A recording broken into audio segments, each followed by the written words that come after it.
Hey everyone, subscribe the channel, hit the notification bell, then you will notified every time when I am on YouTube. Hello everyone, welcome back to YouTube channel My Passion Teaching. So अब तक हमने 9.1 के 7 question complete कर लिए हैं. जिसका 8th question है वो भी बिल्कुल ही सेम है 7th की जगह, बस थोड़ा सा चेंज है. वहां से आज हम स्टार्ट करेंगे. सो सबसे पहले तो आप स्क्रीनशॉट ले लीजिए क्वेश्चंस का. क्वेश्चन नंबर 8 से हम स्टार्ट कर रहे हैं. उससे पिछले वाले क्वेश्चन में करवा चुके हैं तो वो आप देख सकते हो बुक पे. सो अब हम स्टार्ट करते हैं क्वेश्चन. जिनको क्वेश्चन समझ आते हैं तो वीडियो को लाइक जरूर कर दें, शेयर भी कर दें अपने दोस्तों के साथ और सब्सक्राइब कर दें चैनल को, ताकि जो भी आपकी क्वेरी हो वो आप बता सकें हैं और पूछ सकें. अगर आपको कोई भी चीज समझ नहीं आती है तो कमेंट करके बता दीजिए. तो क्वेश्चन नंबर 8 है, a statue 1.6 metre tall stand on the top of pedestal. तो हम पॉइंट वाइज चलते हैं. एक स्टैच्यू है, पेडेस्टल जैसे आप मान लो कहीं आप मूर्ति देखते हो तो उसके नीचे एक पेडेस्टल लगा होता है, उसके ऊपर मूर्ति होती है ना, नीचे कुछ गैप होता है, उसके ऊपर मूर्ति बनी होती है, यही होता है ना. तो पेडेस्टल हम उसको भी बोलते हैं. तो पेडेस्टल है, उसके ऊपर 1 पॉइंट यहां तक वालों पेडेस्टल की हाइट है, ठीक है. ये टोटल आपका पेडेस्टल हो गया. इसके ऊपर मूर्ति बनी हुई है कितनी, 1.6 मीटर की यहाँ पे मूर्ति बनी हुई है पेडेस्टल के ऊपर, ठीक है. पिछले वाले क्वेश्चन में आपके पास दी हुई थी, जो आपका नीचे आपका पेडेस्टल था, ये बिल्डिंग थी, उसकी हाइट दी हुई थी और उसके ऊपर जो आपका टावर था उसकी हाइट आपने निकालनी थी. अब हमारे पास यहाँ पे उल्टा है, ठीक है. अब है, from a point on the ground the angle of elevation of the top of statue is 60 degree. अब ग्राउंड से जो आपका यहाँ का जो आपकी मूर्ति है बनी हुई, उसका एंगल ऑफ एलिवेशन जो है ग्राउंड से स्टैच्यू का वो है 60 डिग्री. तो मान लो यहाँ पर मूर्ति है तो यहाँ से उसका एंगल ऑफ एलिवेशन कितना है, 60 डिग्री, ठीक है. यहां तक पहुंच गए. And from the same point the angle of elevation of the top of the pedestal is, from this same point जो आपका एंगल ऑफ एलिवेशन है पेडेस्टल के ऊपर. अब पेडेस्टल के टॉप का यही हुआ आपका पेडेस्टल. मैंने आपको बताया था कि जो आपका मेन है नीचे, इसकी जो हाइट है ये आपको निकालनी होगी बाद में, और इसका angle of elevation same point से जो है वो है 45 डिग्री. तो फिगर समझ आ जाती है, फिर तो हमारे लिए क्वेश्चन निकालना इजी होता है. तो आपसे पूछा गया है, find the height of the pedestal. इसको हम h मान लेते हैं, h मीटर, ठीक है. तो जल्दी से क्वेश्चन सॉल्व करते हैं. ये चीजें आपने कर ली, समझ ली, ठीक है. क्वेश्चन नंबर 8 है. तो फर्स्ट ऑफ ऑल हम क्या करते हैं, जो अज्यूम किया होता है और जो गिवन होता है वो हम चीजें लिखते हैं. So assume that the height of, अब इनको हम नाम दे देते हैं A, B, C and D. Height of pedestal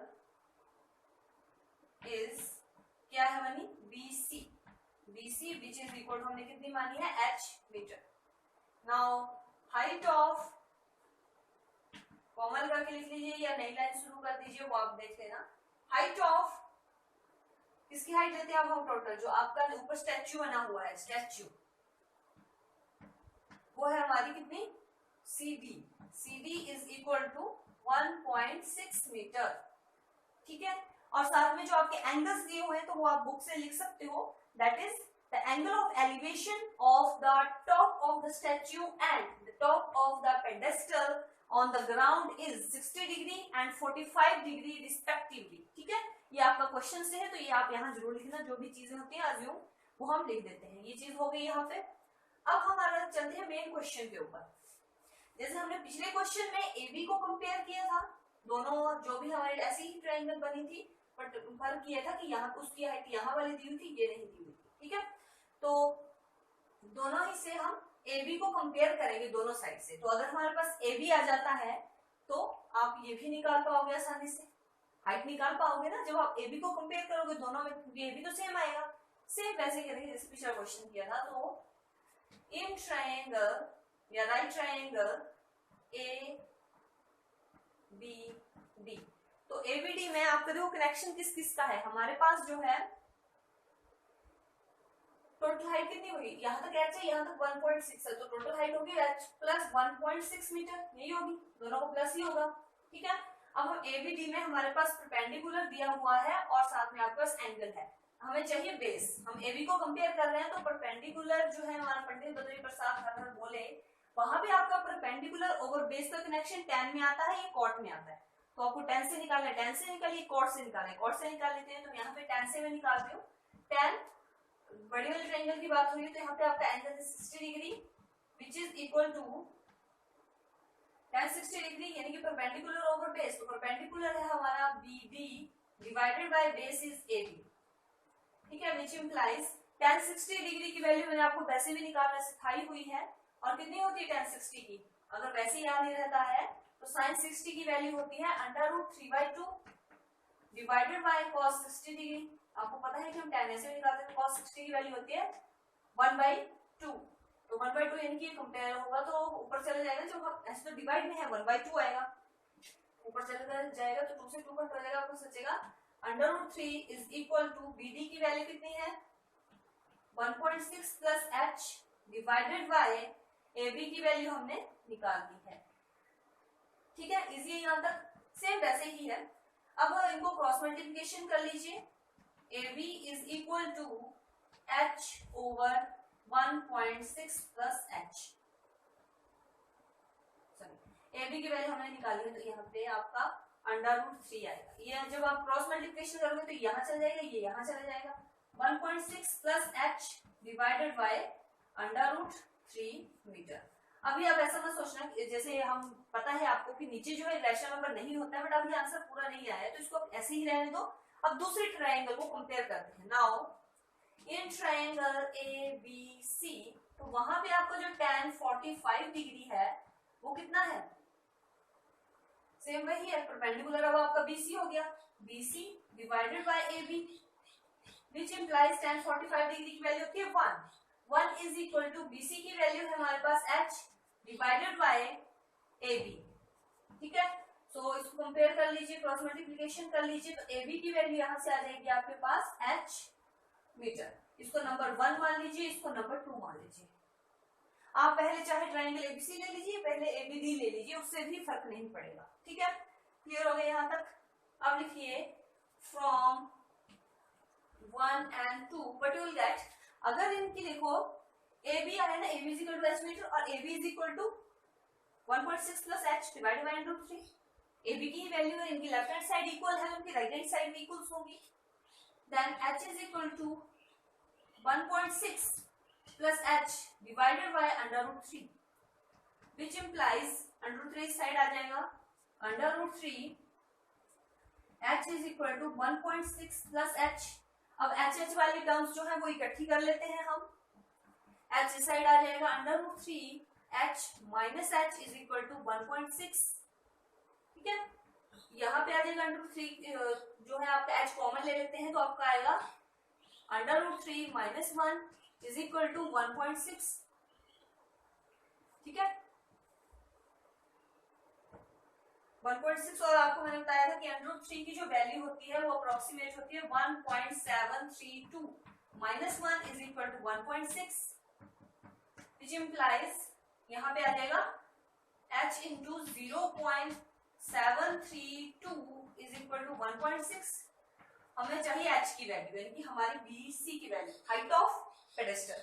so h is equal to, यहाँ मल्टीप्लाई उस साइड जाके डिवाइड हो जाएगा 0.732, ये अप्रोक्सीमेट आएगा 2.185793 मतलब समथिंग ऐसे आएगा, तो इसको हम अप्रोक्सीमेट लिख देंगे 2.20 मीटर। ठीक है, तो आपका h जो आ जाएगा वो आएगा 2.20 मीटर। एंड में आप क्या लिख दोगे, हाइट, और therefore height of pedestal is equal to 2.20 metre. Question समझ आ गया, सेम पिछले क्वेश्चन की तरह था, थोड़ा सा डिफरेंस था। ठीक है, क्वेश्चन पे आते हैं। तो question is the angle of elevation of the top of the building from the foot of the tower is. इसका मतलब ये हुआ, जो आपकी एक टावर है, ठीक है, और उसका एंगल ऑफ एलिवेशन जो है from the foot of the tower, ये बिल्डिंग की हाइट मान लो यहाँ पे, और एक यहाँ पे मान लो जो आपका टावर है वो लगा हुआ है, ठीक है। अब आपसे बोला है कि जो एंगल ऑफ एलिवेशन है बिल्डिंग के टॉप का from the foot of the tower, तो टावर का फुट ये हुआ, ठीक है, इनको हम ज्वाइन कर लेते हैं, और इसके जो फुट से इसकी जो एंगल ऑफ एलिवेशन बन रही है वो है आपकी 30 डिग्री, ठीक है, ये चीज दी हुई है। And the angle of elevation of the top of the tower from the foot of building is 60 degree. तो जो बिल्डिंग के फुट से टावर का एंगल ऑफ एलिवेशन बन रहा है वो बन रहा है आपका 60 डिग्री। ये चीजें आपके पास दे रखी हुई है। अब आपसे पूछा क्या गया है, और ये भी लिखा है from the same point, sorry, if the tower is 50 metre high, जो आपका टावर है वो 50 मीटर हाइट के ऊपर है, ये इसकी जो टावर की हाइट है वो 50 मीटर है, ये भी दे रखा है। आपने हाइट निकालनी है बिल्डिंग की, तो सेम वैसे ही हम इसको करेंगे। कैसे करेंगे, ए बी सी डी इसको अज्यूम कर लीजिए, तो इसमें भी हम वैसे ही करेंगे सेम, बिकॉज इनका जो ग्राउंड लेवल है, जिनका डिस्टेंस है, जो भूमि स्तर है इनका वो सेम है, ए बी है, तो हम दोनों में ए बी को कंपेयर कर लेंगे जैसे हम बाकियों में करते आए हैं। सो अज्यूम दैट, अगर आपको समझ आ रहे हैं तो कमेंट करके जरूर बताएंगे आपको समझ आ रहा है, नहीं आ रहा है तो हम कुछ नए वे से स्टार्ट करते हैं, कुछ नए तरीके से पढ़ाएंगे। assume that height of tower is, कौन सी हाइट हुई, BD, which is equal to 50 metre, and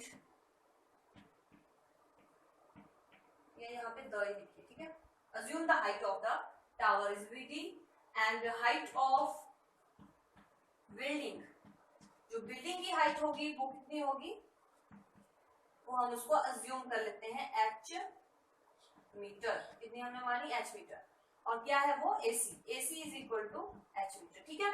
और जो आपके एंगल्स हैं वो आप लिख लेना बुक में से, सेम जैसे आपने पिछले में लिखे, यहाँ पे आप लिखोगे angle of the elevation of the top of, जो फर्स्ट लाइन है आपकी, और जो मतलब जो फर्स्ट लाइन है पूरी, बिल्डिंग इज 60 डिग्री, यहाँ तक पूरा कंप्लीट लिखना, क्योंकि जो गिवन दिया होता है वो भी हमने लिखना होता है, ठीक है।